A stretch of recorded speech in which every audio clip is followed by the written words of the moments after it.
És la millor manera de poder excavar.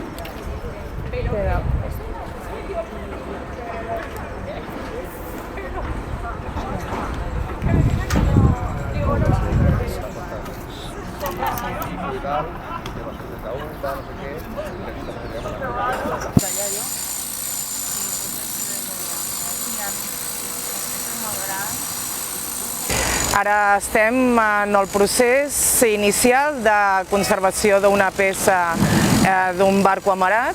Aleshores, en aquest primer moment el que estem fent és una conservació in situ de totes aquestes fustes i properament s'extrauran peça per peça i es traslladaran a un dipòsit definitiu on farem tota la resta del procés de dessalatge i impregnació d'aquestes fustes.